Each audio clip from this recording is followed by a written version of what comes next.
Olá para você!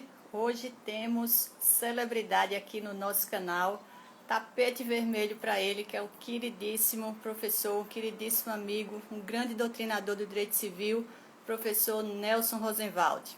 Vamos aguardar aqui a entrada do professor, já dando boa noite para quem chega pontualmente aqui comigo, Nirvana, Mirelle, Augusto, Geraldo Frazão, meu amigo, boa noite, Diná.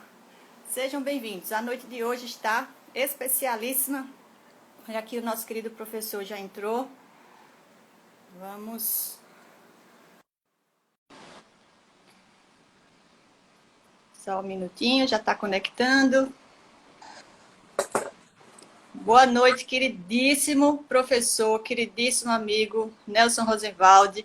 Eu estava dizendo aqui que hoje é dia de celebridade. Vamos colocar o tapete vermelho, colocando o tapete vermelho para receber esse queridíssimo professor, ícone da doutrina nacional, que muito me honra hoje estar aqui nesse diálogo comigo.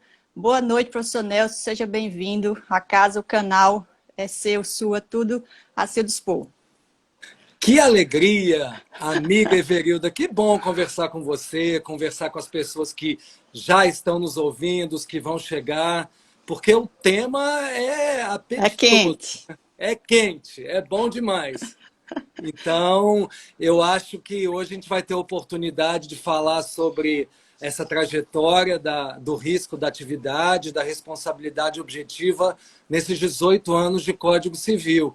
E é bom porque esse tema foi escolhido a dedo. Eu ainda, nesse tempo todo de pandemia, não conversei sobre esse assunto com ninguém. Estou lisonjeada. Escolheu aqui a minha live para fazer isso, é uma maravilha. Muito obrigada. E o tema é quente porque o Código Civil está fazendo a maioridade, não é? Com 18 anos. Exatamente. Então, tem muita coisa boa para discutir do Código Civil, mas em matéria de cláusulas gerais, eu acho que essa que a gente vai discutir hoje, a cláusula geral do risco, ela abre muita cabeça das pessoas que vão nos ouvir. Dá uma série de insights, todo mundo vai sair mais rico daqui a uns 58 minutos. Com certeza. E vamos ver se o Código Civil na maturidade ficou um bom menino, né? Está um adulto responsável, está um adulto com uma responsabilidade social grande, como a gente deseja. Olha o que eu achei aqui, a maravilha que você me mandou. Quero agradecer aqui ao vivo a honra que o professor Nelson me deu de colocar a minha tese no livro de reais da coleção dele com o professor Cristiano, porque a gente escreve uma tese, né, Nelson, e tenta não ficar na prateleira, que ela vire algo palatável, algo didático e que possa ser usado. E aí o professor Nelson e o professor Cristiano, nessa obra, imortalizaram aí a minha tese falando sobre as multititularidades. E achei outra relíquia, viu? Quando a gente se conheceu, você me deu este livro, professor Marcos Erhardt, nosso intermediador, foi por ele que eu lhe conheci, e está aqui um livro autografado, infungível. Esse daqui não vai nem para testamento. Mas eu aprendi demais com o seu livro de multititularidades. Se você visse, eu não estou com ele aqui na frente, eu não estou no lugar onde eu guardo os livros, ele é todo rabiscado do começo ao fim. Tanto é que você vê lá no livro de reais que a forma como eu coloco ele tem tudo a ver, a gente sente que a pessoa leu a obra para valer, que não é apenas jogar no meio uma citação. Não. E tanto é que não foi uma nem duas, né? Você está lá várias vezes. Foi um tópico inteiro, por isso fiquei muito envaidecida, porque foi um tópico inteiro, eu não esperava isso. E eu posso lhe dizer que você escreveu melhor do que eu, porque você explicou melhor aquilo que eu queria dizer. Então, às vezes, para os meus alunos, e já agradecendo a presença dos alunos que estão chegando aqui da turma de responsabilidade civil, que sempre quiseram saber quem era esse autor que eu falava tanto e indicava tanto na sala. Então, eis aqui o autor do livro que vocês estudam, que é o queridíssimo professor Nelson Rosenwald. E eu estava dizendo aqui como é a satisfação da gente fazer um estudo que fica para a posteridade, que se imortaliza aí em cada pessoa que lê, em cada pessoa que escreve, que cita um pouco. Então, meu muito obrigado de coração, porque deixou a minha tese agora multiplicada. E, como eu lhe disse, escreveu melhor do que eu. Então, eu sempre digo aos meus alunos, se você não entendeu o que eu escrevi, vá lá no livro do professor Nelson que ele explicou. Eu agradeço demais pelo aprendizado. Bem, vamos começar o nosso papo. Vou Uhum. só que o professor Nelson dispensa apresentações. Vocês com certeza conhecem o livro, pouquíssimos é que não o conhecem, de tantos congressos que ele participa, de tantos cursos de pós-graduação, né, Nelson, que você faz aí ao redor do Brasil inteiro. Então, todo mundo conhece um pouquinho. Mas eu vou deixar aqui alguns pontos, só para vocês lembrarem do currículo do professor, que levaria aqui uns 18 minutos para eu dizer tudo que ele faz. Mais procurador de Justiça do Ministério Público de Minas Gerais, presidente do IBERC, e já agradeço aqui o convite para compor o IBERC, que é uma instituição interessantíssima, que está contribuindo muito para a responsabilidade civil no Brasil. Meus alunos todos já conhecem o IBERC. Inclusive, Nelson, fiz uma live, aliás, apresentei uma das suas lives durante uma aula, e a gente fez um bate-papo em cima da live do IBERC, com 2 materiais que vocês tinham lá de webinar, que foi maravilhoso. Que ótimo. O professor Nelson, além de presidente do IBERC, pós-doutor em Direito Civil, e agora com a obra do pós-doc, né, Nelson, foi Responsabilidade Civil pelo Ilícito Lucrativo. Uma ideia fantástica, revolucionária, que isso aqui daria mais outra live para a gente falar disso, mas fica só a dica de um livro de vanguarda, de uma temática que enche os olhos de quem lê, quem gosta de novidade, porque fala como alguém pode ganhar com o ilícito. E a gente tem visto tanto no mundo digital como as pessoas estão ganhando com o ilícito. Talvez até no nosso último tópico, né, Nelson, a gente consiga até abarcar um pouco da tua obra quando a gente falar de crimes cibernéticos, responsabilidade civil aí na era digital, vai ter um espaçozinho aqui para a gente falar disso. Então, Uhum. Nelson, a palavra é sua. Eu vou começar com uma pequena indicação, só para a gente começar aqui o nosso bate-papo, para a gente situar o aluno, os alunos que estão aqui, todo mundo que gosta de responsabilidade civil, o que é esse tal de risco da atividade. Onde é que ele está no Código Civil, em que lugar ele se espraia. Você acha que o Código ficou mais maduro quando criou, aliás, o Código não, o próprio ordenamento, quando criou a responsabilidade objetiva, foi um avanço para o direito civil, foi um salto revolutivo, digamos assim. Então, a palavra é sua, meu amigo. Fica à vontade. Querida Everilda, e para todos que estão nos ouvindo, eu acho que sempre é importante começar uma conversa sobre qualquer ponto do direito civil com um mapa na mão. A gente tem que fazer uma cartografia. Onde que a gente está? Então, quando alguém perguntar para vocês, olha, risco da atividade, vocês têm que entender o seguinte. Quase todo mundo pensa que responsabilidade civil subjetiva e responsabilidade objetiva são paradigmas distintos do direito civil. São como coisas contraditórias. Está errado. Na verdade, a passagem da responsabilidade subjetiva para a objetiva, sigam aqui minha mão, é um contínuo. Ou seja, é uma linha reta. E nessa linha reta tem 50 tons de cinza. Por quê? Porque do perímetro que vai da responsabilidade subjetiva, o que é a responsabilidade subjetiva? É a responsabilidade baseada no ilícito culposo. Até chegar no risco da atividade, que é o meu tema de hoje, Everilda, existem uma série de nuances. Então, só para vocês terem uma ideia, a gente sai da responsabilidade subjetiva clássica, tem a culpa presumida, que é uma inversão do ônus da prova quanto à culpa, mas ainda é teoria subjetiva. Depois tem a culpa objetiva. O que é isso? Ainda é teoria subjetiva, mas ninguém procura entrar na cabeça do ofensor para entender os motivos dele. Na culpa objetiva, a ideia é comparar a conduta do ofensor à conduta do que uma pessoa razoável faria se estivesse no lugar dele. E aí a gente continua essa linha reta e entra na responsabilidade objetiva, Everilda. Mas mesmo na responsabilidade objetiva, existem várias sutilezas. Só para a gente ter uma ideia, para não ficar que o tempo está falando sobre esse assunto, a responsabilidade do patrão pelo dano causado por ser empregado contra terceiros, que todo mundo fala que é uma responsabilidade objetiva, é uma responsabilidade objetiva, mas impura. Por que impura? Porque a responsabilidade do empregador é objetiva, mas ele só é obrigado a indenizar se ficar provada a culpa do empregado. Então, ela é uma responsabilidade subjetiva no antecedente e objetiva no consequente. E aí, quando vocês pensam e falam assim, Ah, Nelson, então entendi. O risco da atividade é a última estação nessa linha reta, é a última parada. Não.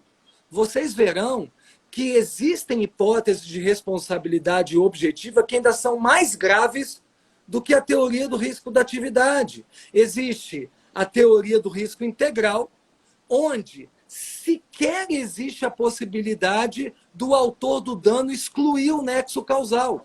Ele é obrigado a indenizar, mesmo que em tese exista um fortuito, mesmo que em tese exista um fato de terceiro. Então, eu só fiz essas primeiras colocações, Everilda, para mostrar que não é tão simples dizer que o mundo se divide no binômio responsabilidade subjetiva e responsabilidade objetiva. A coisa é muito mais complexa. E só para terminar essa pergunta, se alguém me perguntasse hoje, o que é responsabilidade objetiva? Na lata, responsabilidade objetiva é uma responsabilidade independente da existência de um ilícito. Ou seja, tanto faz, como tanto fez, se o agente praticou um comportamento antijurídico ou não, que isso não é levado em consideração na hora da sentença. Por quê? Presta atenção você que está me ouvindo. Porque o básico na responsabilidade objetiva é o nexo de imputação. O que é nexo de imputação? Nexo de imputação é o fator pelo qual se atribui a alguém a obrigação de indenizar. Quando alguém perguntar, por que estão me obrigando a indenizar? Na responsabilidade objetiva, o nexo de imputação não é o ato ilícito. Não. Na responsabilidade objetiva, existem vários nexos de imputação. Às vezes, você é obrigado a indenizar objetivamente por uma questão de equidade, às vezes por um dever de cuidado, às vezes por um fato de terceiro, ou seja, você é obrigado a indenizar pelo dano causado pelo seu filho, às vezes por uma relação de subordinação pelo seu empregado, às vezes por um fato da coisa, às vezes você é até obrigado a indenizar pelo risco da atividade.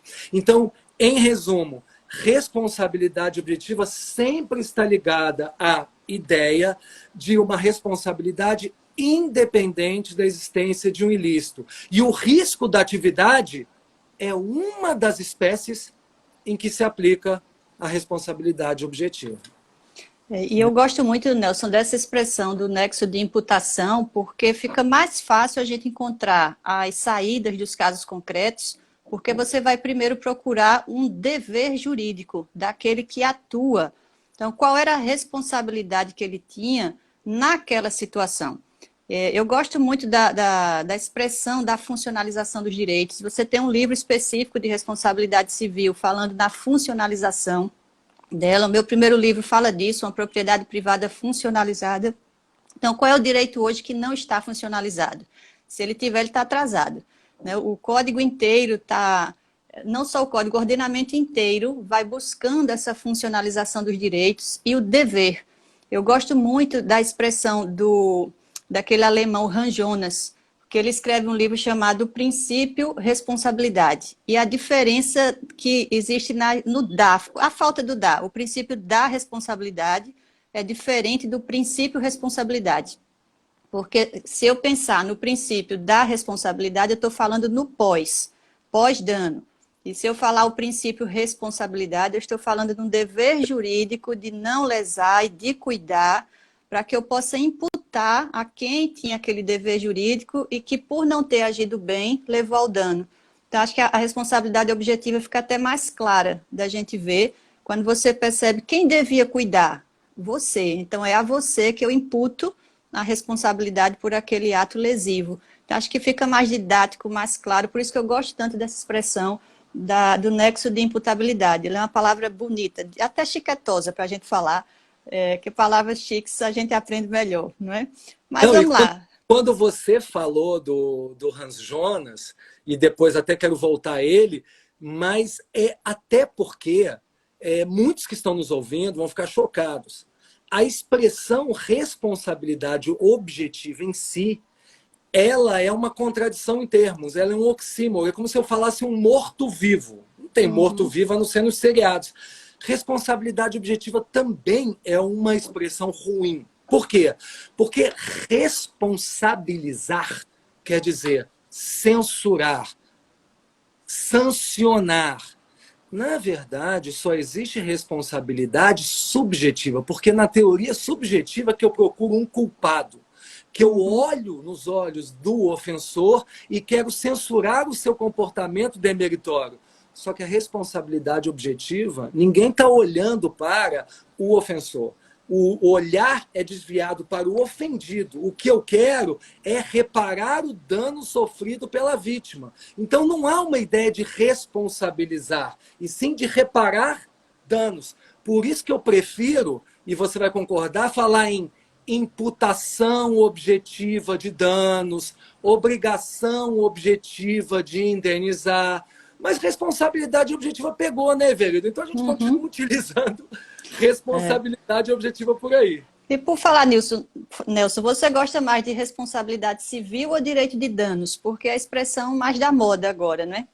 Você está certíssima. Olha, lá no direito espanhol, todo mundo fala direito de danos, direito de danos. Alguns colegas no Brasil também usam muito a expressão. O nosso colega Marcos Catalão usa muito direito de danos. Eu peço licença para dizer que não gosto de direito de danos. Aliás, se pudesse, eu ia falar direito para além dos danos. Por quê?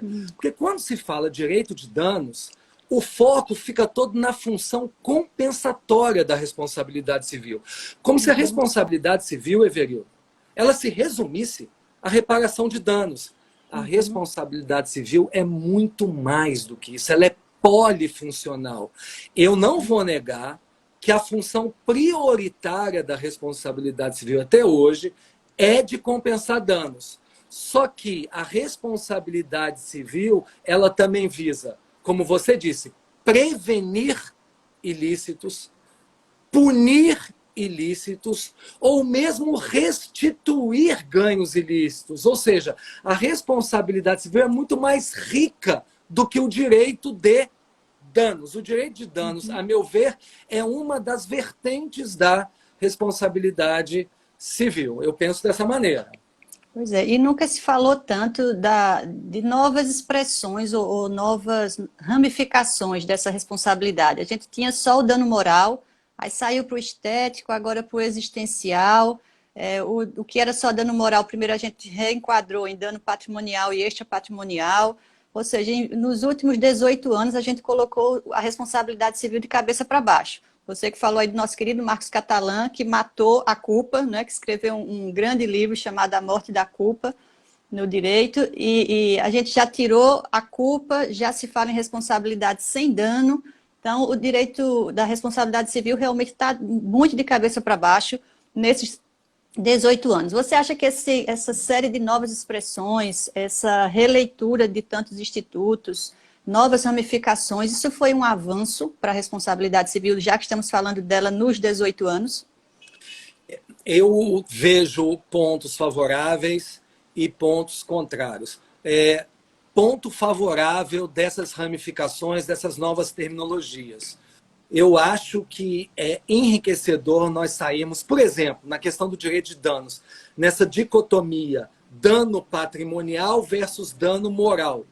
Eu acho que é momento já de, com maturidade, isso seria muito bacana para uma outra live, falar que, opa, não, tem um dano extrapatrimonial como gênero, e o dano extrapatrimonial como gênero pode se dividir em espécies. Dano moral, dano à imagem, dano estético, dano existencial. Ou seja, uma ideia riquíssima de dano extrapatrimonial, mas, por outro lado, qual é o meu receio? É essa importação acrítica de institutos jurídicos. Opa, o que está acontecendo lá fora? Tem dano corporal, tem dano biológico, tem dano à saúde. Eu acho que a gente não pode abraçar de forma automática as soluções de outros ordenamentos jurídicos sem uma séria reflexão sobre qual é exatamente o ambiente que a gente vive. Então, é sempre positivo abrir os horizontes, mas com bastante seriedade, com bastante estudo, reflexão e crítica. Tanto é que hoje, depois de 18 anos, Everilda, estudando esse Código Civil, quando eu vou lá no artigo 927, e alguém me pergunta, o que manda no Brasil hoje em dia? A teoria subjetiva ou a teoria objetiva? Eu cheguei à conclusão que nós vivemos uma teoria chamada dualista. O que quer dizer isso? Um diálogo entre o caput do 927 e o parágrafo único. O caput do 927, elegendo a teoria subjetiva, que é baseada na reparação do dano pela prática de um ato ilícito. Seja esse ilícito um ilícito culposo ou um ilícito qualificado pelo abuso do direito. E o 927, parágrafo único, dizendo que o quê? Que, por vezes, a responsabilidade civil ela se dá independente de um ato culposo, de um abuso de direito, ela se dará pelo risco da atividade ou por circunstâncias em que a lei entende que a imputação é objetiva. Ou seja, eu acho que é uma coexistência das responsabilidades subjetiva e objetiva, um sistema misto, e eu tendo a fazer uma aposta, amiga. Qual que é essa aposta? Eu não sou mãe de Ná, mas se eu tivesse bola de cristal, eu diria que a tendência qual é? Nas relações individuais, o predomínio da teoria subjetiva. Então, eu dou um soco na cara em alguém, eu xingo alguém, teoria subjetiva. E nas relações meta-individuais, nos danos que impactam na coletividade, uma prevalência da teoria objetiva da responsabilidade civil. Esse é o meu balanço olhando para o 927 depois de 18 anos. Né? Ótimo. Foi bom você falar do 927, que a gente pode esmiuçar um pouquinho esses requisitos que estão aí no caput, que estão no parágrafo único, porque eu sei que você tem uma aula bem didática sobre isso. Então, eu peço que você faça isso. Mexe para a gente com essa cláusula geral do risco. Explica lá para a gente e mexe aí com esse caput e com esse parágrafo único, que eu estou aqui anotando tudo como boa aluna, que serei sempre sua. Querida Everilda, o Miguel Reale, ele, na época que o código entrou em vigor, ele festejou demais o 927, parágrafo único, que é a cláusula geral do risco, dizendo que essa é uma das cláusulas gerais que mais fazem nexo com o princípio da dignidade da pessoa humana. E é verdade. Por quê? Primeiro, essa técnica das cláusulas gerais, ela é extremamente interessante porque as cláusulas gerais são normas imprecisas, vagas, porosas, e essa porosidade é intencional justamente porque ela permite que a norma seja constantemente atualizada pelos influxos da doutrina e pelos novos fatos sociais que acontecem na sociedade brasileira. Então, por que essa 927, parágrafo único da teoria do risco, ela é especialmente bem-vinda? Porque, jogando uma frase de efeito, a ciência é lebre, o direito é tartaruga. O que eu quero dizer com isso? A todo dia surge uma nova tecnologia, um novo avanço da ciência, da biotecnologia, da informática, da engenharia genética. E essas novidades surgem diariamente, Everilda, só que o direito demora a reagir. Se a gente for esperar uma lei nova criando uma hipótese de responsabilidade objetiva, isso não funciona. Então, qual que é a vantagem da cláusula geral? Ela permite que, com a mesma velocidade que a sociedade evolua, possamos nós, doutrinadores e os tribunais, aplicarmos responsabilidade objetiva a esses novos riscos, sem que haja necessidade de uma lei que expressamente o diga. Ou seja, para que haja uma hipótese onde eu diga, olha, isso é caso de teoria do risco, de risco da atividade, para quem está anotando, basta que fique provado o quê na situação concreta? Que aquela atividade, por sua essência, por sua natureza, ela seja uma atividade de risco intrínseco. O que é uma atividade de risco intrínseco? É aquela atividade que, por sua própria particularidade, ela tem uma potencialidade lesiva superior à das demais atividades que se realizam por aí. Em outras palavras, amigas e amigos, aquelas atividades de risco inerentes são aquelas que pela própria probabilidade, fica demonstrado que elas causam danos quantitativamente mais numerosos ou qualitativamente mais graves em comparação às outras atividades. E vejam bem, esses danos tanto podem ser danos patrimoniais ou extrapatrimoniais. E o importante, Verilda, por que eu gosto de falar de risco da atividade e não atividade de risco? Porque quando se fala atividade de risco, dá a impressão que é o empreendedor, que é o agente que está agindo sem diligência. Não.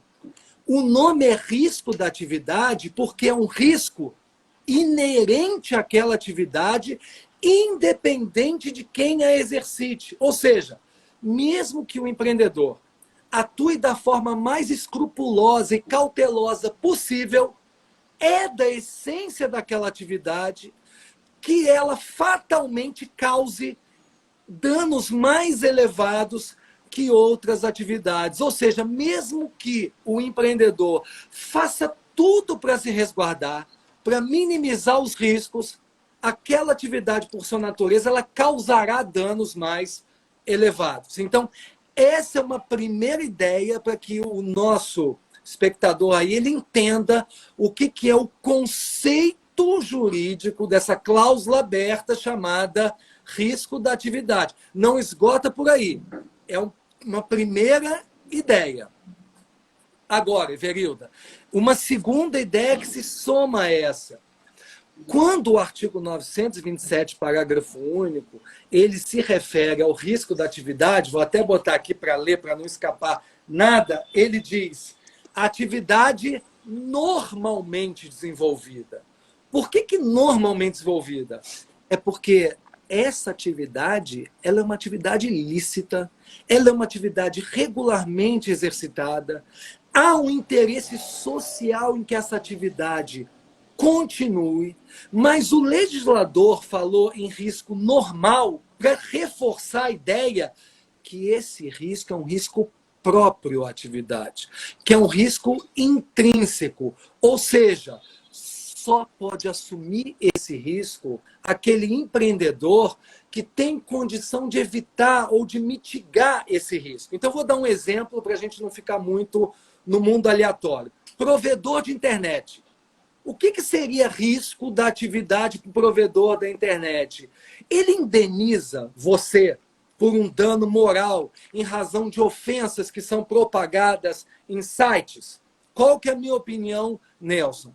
Eu acho que um provedor de conteúdo ele tem que excluir conteúdo ofensivo da base de dados, ele tem que facilitar a identificação de ofensores anônimos. Agora, não é próprio à atividade dele, não é um risco inerente à atividade dele, proteger você, que é o usuário, quanto a um risco da lesão à sua honra ou à sua intimidade por ofensas emanadas de outros usuários. Isso já não é um risco inerente à atividade. Então, eu quero que vocês entendam o seguinte, o que é o risco normal da atividade?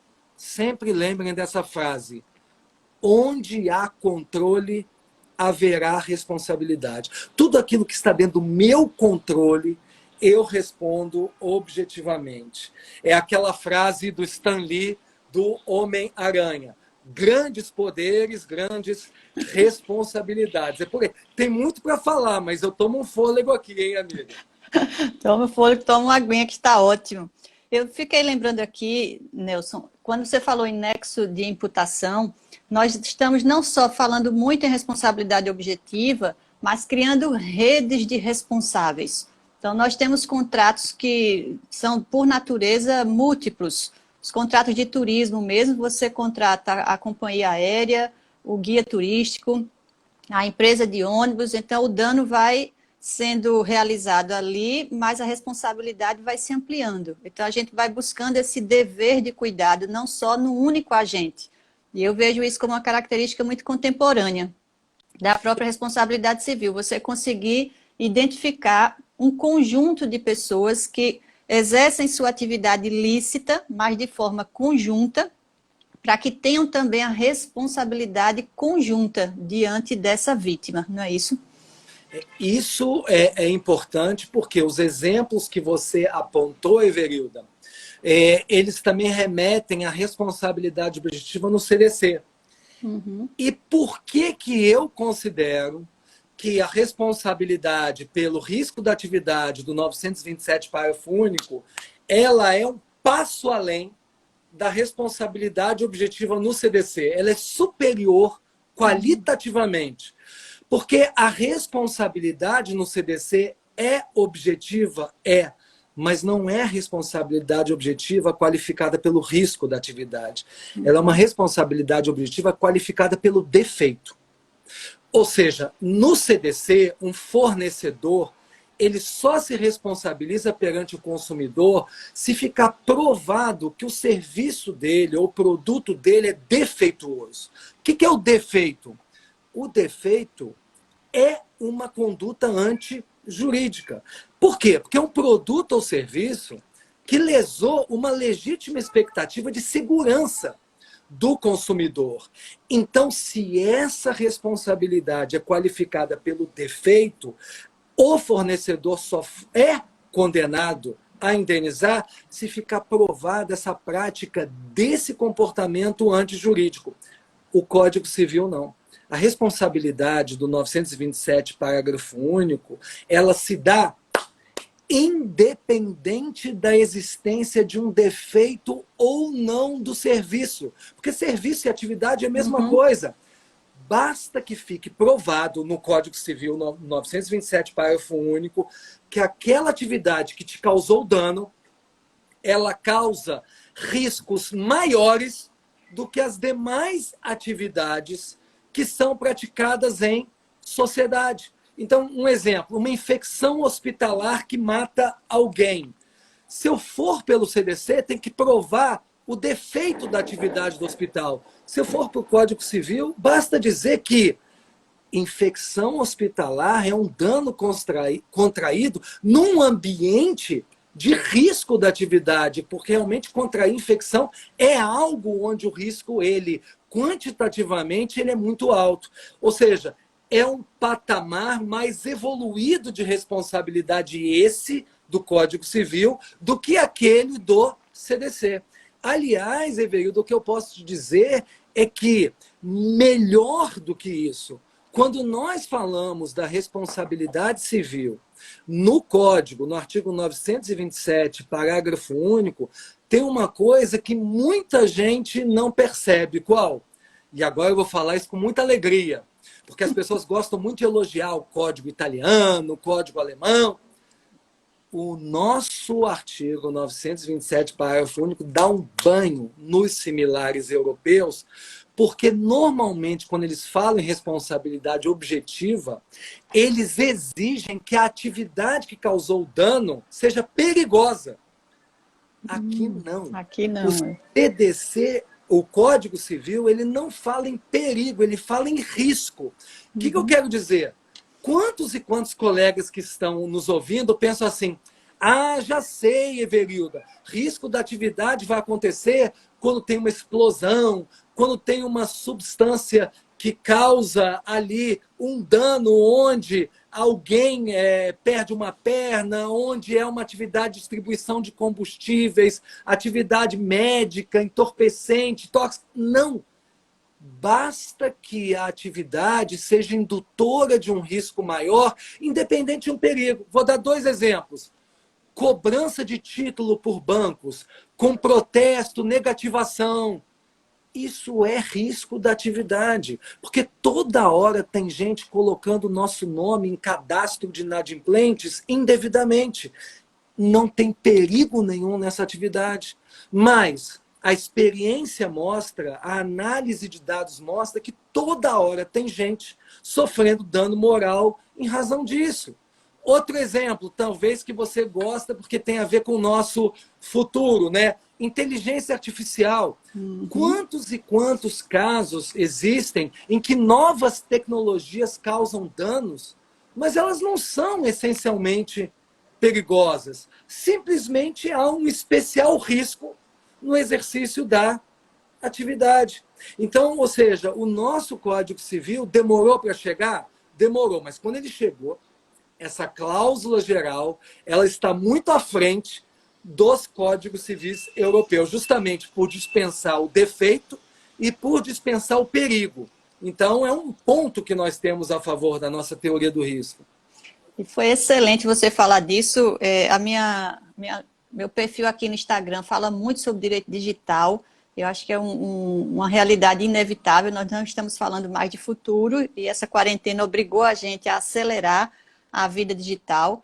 E aí eu queria que você falasse sobre isso, sobre o chamado alto risco que vem aí com essas atividades. Eu queria saber a tua opinião sobre onde é que vai se enquadrar esse direito digital e essa inteligência artificial. Porque nós fomos ampliando, desde as linhas férreas lá atrás, quando criamos a responsabilidade objetiva, nós fomos criando os alvos de responsabilidade objetiva. Então, chegamos no CDC, chegamos no direito ambiental. E para onde vamos na inteligência artificial? Também será o próximo alvo da responsabilidade objetiva, deve ser objetiva. Como é que fica aí esse alto risco vindo da inteligência artificial? Fala para mim aí como é que você está pensando essa nova era, que já é uma realidade do presente. Para que eu possa falar da passagem do risco da atividade para o alto risco da atividade, eu vou fazer uma introdução. Qual que é? A maior dificuldade que nós temos hoje, vocês que estão nos ouvindo vão concordar, é como mensurar o risco. Sabe por quê? Porque muita gente pensa que é o juiz tirando da cachola dele, é discricionariedade. E isso me traz um grande receio também, Everilda. Por quê? Você citou o Hans Jonas no começo, maravilhoso. Qual é o grande insight desse autor que todos vocês têm que ler? Ele trabalha com a heurística do medo, ou seja, nessa sociedade contemporânea, com esse desenvolvimento tecnológico, todo mundo tem muito medo do que vai acontecer. Só que nós não temos que trabalhar com medo, nós temos que passar do medo para o risco. Qual que é esse paradigma, passagem do medo para o risco? E o Hans Jonas fala no princípio da responsabilidade. A nova ética da civilização tecnológica, amigas e amigos, é aceitar esses riscos, porque eles estão aí para ficar. Tem muita coisa boa que vem com o desenvolvimento tecnológico, mas o principal, ao invés de ficar com medo e criar subjetividades, olhem o que eu vou falar, nós temos que gerir os riscos. O que é gerir os riscos? É criar procedimentos. É uma coisa que na Common Law eles chamam de accountability. O que é accountability? Que é uma coisa que falta no Brasil. É o dever de justificar escolhas. Ou seja, é fazer um devido processo legal para estabelecer padrões, para que os juízes eles não façam nas suas sentenças um achismo judicial. Porque o achismo, desculpem a brincadeira, sabe o que o achismo traz? O risco do risco da atividade. Por que o risco do risco da atividade? Porque ninguém empreende num Brasil, ninguém tem coragem de iniciar uma atividade econômica, de promover uma pesquisa tecnológica, quando o risco for um impedimento. Um risco não pode ser um impedimento ao exercício de qualquer empreendimento econômico. Então é por isso que a gente tem que trabalhar justamente com a ideia de gestão de riscos. E aí, Everilda, que eu respondo a sua pergunta. Qual é a passagem do risco da atividade para o alto risco? Eu não inventei essa expressão alto risco. Eu quero que vocês anotem. High risk, primeiro, é uma expressão utilizada no Regulamento Geral de Proteção de Dados Europeu, o Regulamento 2016 de 79. Eles não falam mais em risco de atividade, eles falam em high risk. E nos Estados Unidos, no Algorithmic Accountability, que é a lei nos Estados Unidos que está sendo votada, vai entrar em vigor em breve, sobre algoritmos, eles também falam em alto risco da atividade. Qual que é a diferença do risco para o alto risco? Porque a ênfase agora é no aspecto qualitativo do risco da atividade. Por quê?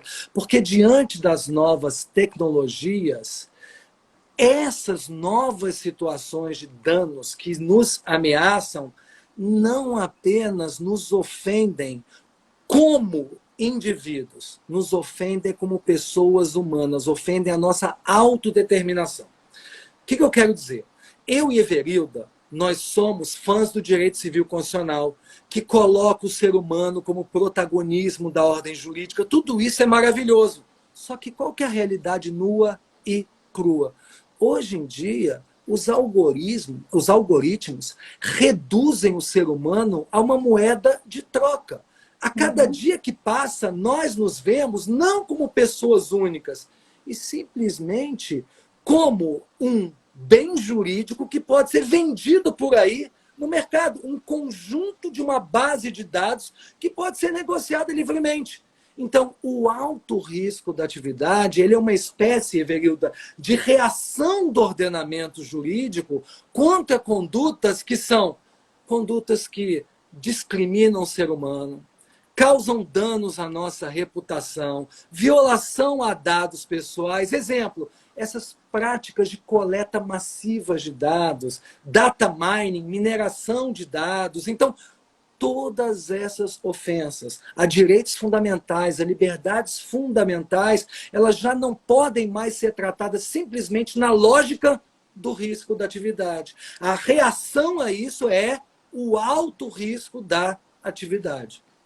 Você vê, então, Nelson, aí um toquezinho de um dano que extrapola do individual para o coletivo, porque o que você produz, às vezes, para uma pessoa, a repercussão é coletiva. O direito do consumidor é que tem um pouco disso, mas eu acho que o direito da inteligência artificial ele vai mais além do que a gente viu nos institutos do Código do Consumidor.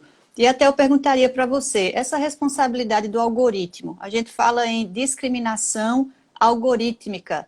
Como é que um computador pode ser discriminador? Não só são as pessoas que podem discriminar. Será que nós vamos para um caminho inevitável que aí a União Europeia já vem discutindo, de transformar esse sistema ou esse algoritmo em sujeito de direito, para que a gente possa trazer aí a imputação? Como é que você vê esses institutos aí que estão sendo mexidos nas categorias mesmo, quando a gente fala em discriminação do algoritmo? Perfeito. Quando a gente fala em discriminação algorítmica, a ideia é que o algoritmo ele perpetua o viés discriminatório do programador. Então, um caso real que aconteceu há algum tempo atrás nos Estados Unidos, que simplesmente uma empresa ela programou os seus algoritmos para que o perfil dos novos empregados que fossem contratados, Everilda, fosse igual aos melhores funcionários que ela teve nos últimos 50 anos. Mas qual que é o problema? Nos últimos 50 anos, os melhores funcionários eram homens e brancos, porque esse era o perfil cultural da época. Então, naturalmente, o que o algoritmo fazia? Ele pensava que, opa, mulher, negro, todos aqueles que não se encaixassem naquilo estavam fora. Então, qual é a solução que nós temos hoje? Existem dois caminhos. O primeiro que eu discordo, que é responsabilizar as tecnologias digitais emergentes como personificando-as.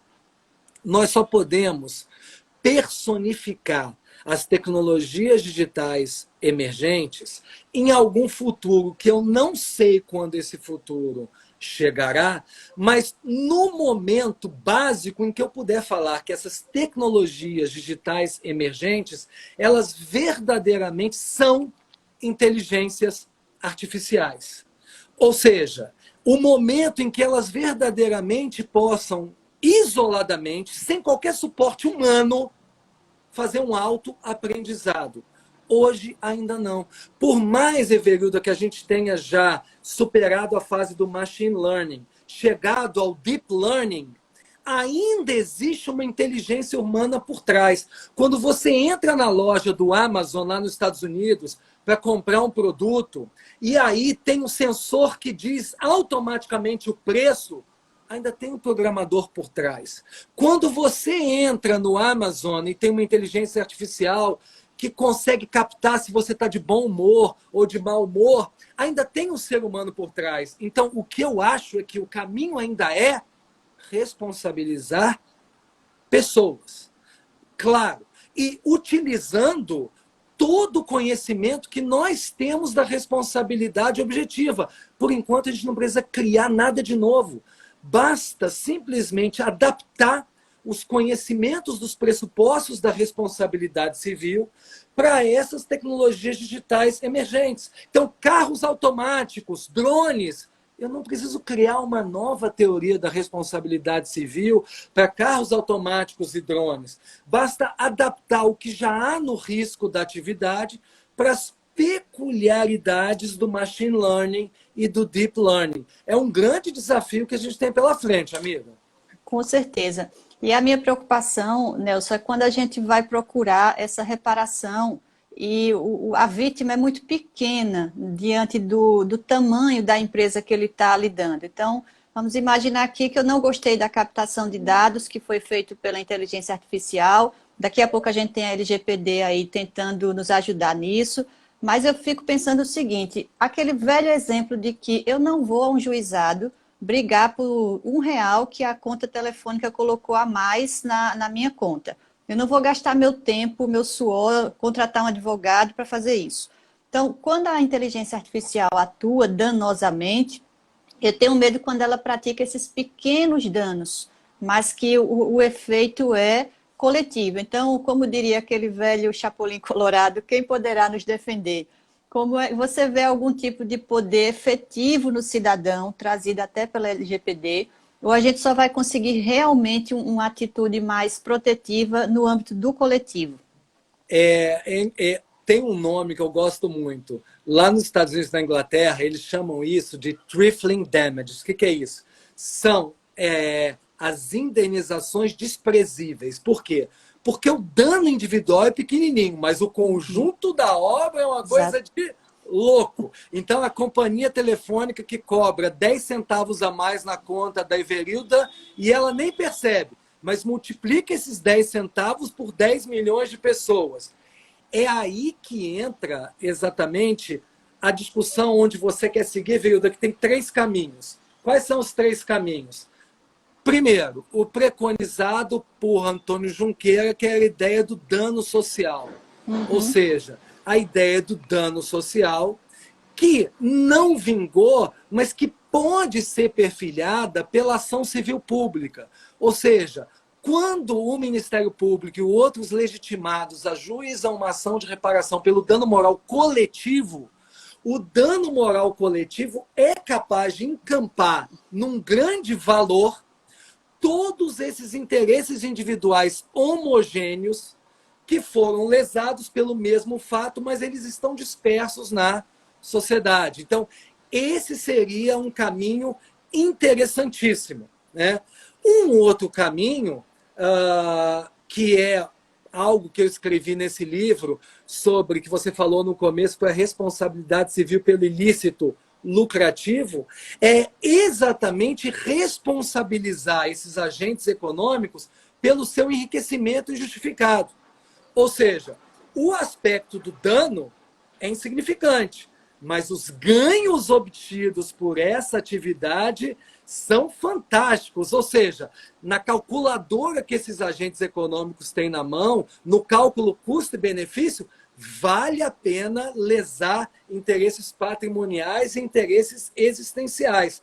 A minha grande crítica é hoje o que nós temos, depois de 18 anos de Código Civil, é que ficar com esse caminho, que a responsabilidade civil se limita a compensar danos, é um mantra absolutamente empobrecedor.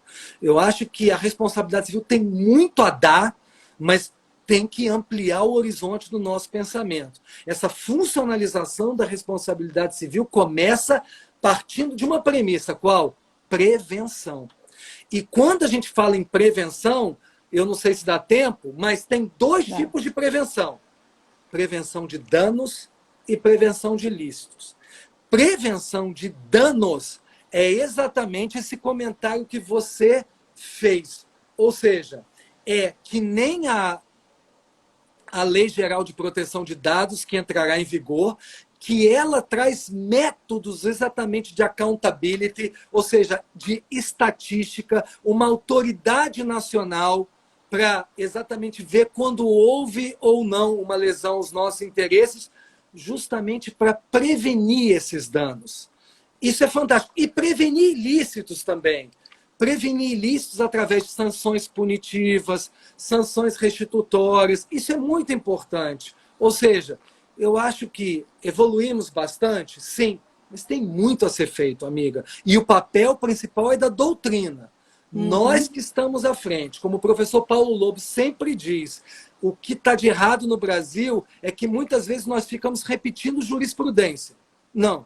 Nosso papel não é ficar na retaguarda. Nosso papel é de protagonismo, é de iluminar a jurisprudência. A jurisprudência não pode ficar se autorreferenciando o tempo inteiro. A doutrina tem que ter esse papel luminar. Isso é importantíssimo.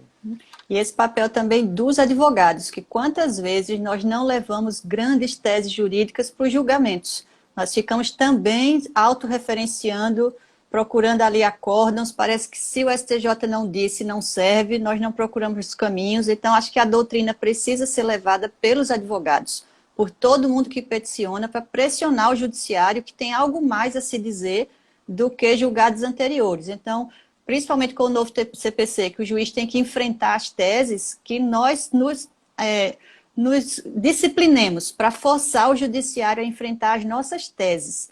E teses estão na doutrina. Acho que essa fala do professor Paulo Lobo é interessantíssima, todo mundo do grupo de pesquisa que trabalha com ele segue isso, e a responsabilidade é de todo mundo. E você falou a palavra de ouro, que eu adoro, que é prevenção. Eu via numa live do nosso querido Felipe Peixoto Braga, que escreve com você e o Cristiano, que é uma cabeça iluminadíssima. Ele usou uma expressão que eu achei linda, que a prevenção é o próximo salto civilizatório da responsabilidade civil.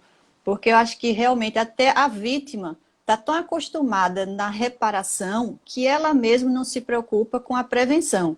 Quantas vezes as pessoas não adoram sofrer um dano para receber um dinheirinho extra? Virou cultura entre os brasileiros.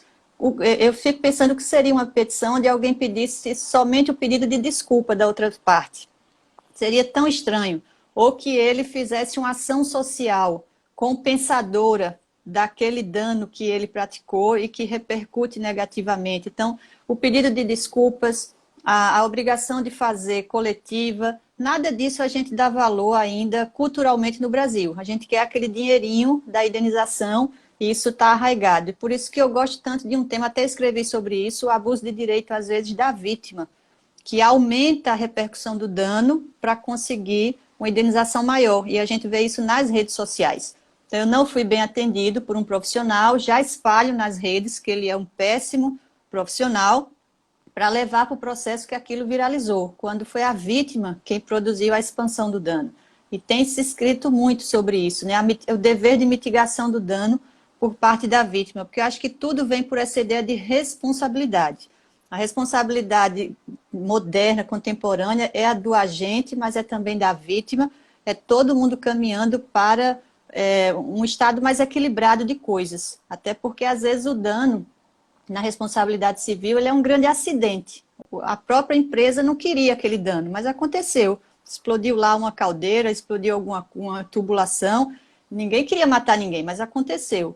Então, onde estamos como sociedade sendo responsáveis o tempo todo, o agente, a vítima, para que a gente possa ir encontrando esse equilíbrio, não é, Nelson? Você falou tantas coisas interessantes agora, você falou tanto de coisa, eu não sei nem se vai dar tempo de Nós fazer... temos 5 minutinhos, mas dá. Pois é, então, olha, eu vou destacar uma delas. Algo que deve ser valorizado no Brasil realmente já que nós já trilhamos o caminho da despatrimonialização da responsabilidade civil, hoje nós falamos o tempo inteiro em danos extrapatrimoniais, está na hora da desmonetização da indenização. O que é isso? Chega de pensar só na tutela genérica do dano como indenização, até porque, para danos extrapatrimoniais, a indenização é a pior resposta do judiciário. Não apenas porque essa indenização demora a chegar. Segundo, quando ela vem, normalmente é de um valor mínimo. Quando ela vem, partindo da premissa de que a maioria dos ofensores não tem condições de pagar. E quando tem, vai postergar ao máximo o pagamento. E terceiro lugar, porque se houve uma lesão ao interesse existencial de uma pessoa, Não faz sentido que a resposta do judiciário seja uma quantia em dinheiro. Então, a aposta é na tutela específica. O que é a tutela específica? Um direito de resposta. Isso é uma tutela específica rápida. Um direito de retratação, um pedido de retratação, é uma resposta rápida. Um pedido de desculpa, apologies, que nem eles aplicam muito na common law, é alguma coisa muito interessante. Ou seja, são essas tutelas específicas que representam uma resposta imediata de pacificação. Ou seja, a partir do momento em que 90% das vítimas, em situações até mais triviais, elas têm uma tutela específica, a questão da indenização ela é posta de lado. Talvez, que nem você disse, por uma cultura nossa, baseada sempre na resposta em pecúnia, ainda o advogado no Brasil, e você falou do advogado, eu falo, ele não percebeu que existem essas outras formas que capturam a responsabilidade civil de uma forma muito mais interessante, útil e efetiva que a reparação em dinheiro. Eu penso que esse é um caminho que nós temos que tomar, muito importante.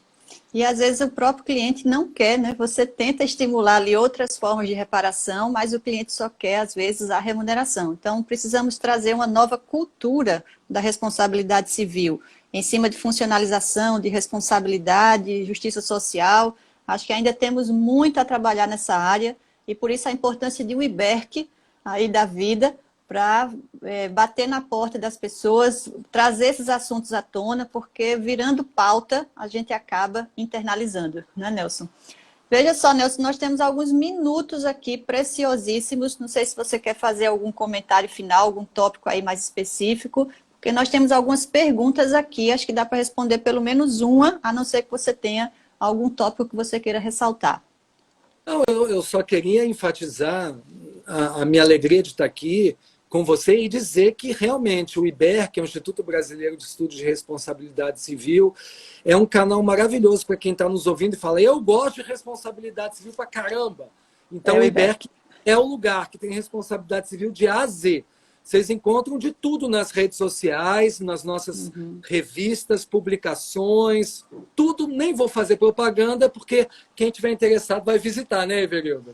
Eu faço propaganda, meus alunos todos já conhecem, e tenho certeza que todo professor de responsabilidade civil tem lá a sua obra na cabeceira. Nossa biblioteca na faculdade tem a sua obra completa lá, e a gente vai divulgando, porque o trabalho é esse, a gente escreve para divulgar e para ajudar esse direito a avançar, para a gente parar de dizer que a culpa é das outras pessoas, que o mundo não melhora porque ninguém faz nada. A gente escreve, a gente faz alguma coisa, a gente bate na porta e pensa, porque é pensando que o direito avança, não é verdade? Nelson, temos exatamente 2 minutos. Eu quero agradecer, assim, de joelhos. Sou sua eterna aluna, estou encantadíssima. Obrigada pela deferência, pela honra de ter aceitado esse convite, de ter esse bate-papo super legal. Pena que só dura 1 hora, mas eu sei que você também tem tantos outros compromissos. Então, muito obrigada em nome dos professores de Direito Civil, dos alunos de Direito Civil, que a sua obra realmente ajuda a gente a ser um profissional melhor, um estudante melhor, e o direito civil fica muito mais legal com os seus livros. Então, muito, muito obrigada. Eu saio daqui mais rico, envaidecido pelas suas palavras, principalmente vindo de quem conhece tanto direito civil como você, professor Everildo. Olha, foi um prazer e espero que em breve a gente retome essa conversa. Com certeza. Quem sabe, e que em breve possamos nos ver pessoalmente, que a vida volte ao normal e que a gente possa se encontrar em tantos outros eventos. Grande abraço, querido. Grande abraço para quem está aqui, quem acompanhou com a gente. Tenho certeza que saiu maravilhado com tudo que viu e aprendeu hoje. Então, até uma próxima oportunidade. Tchau, tchau. Até a próxima. Um abraço e ótimo fim de semana para todos. Para todos.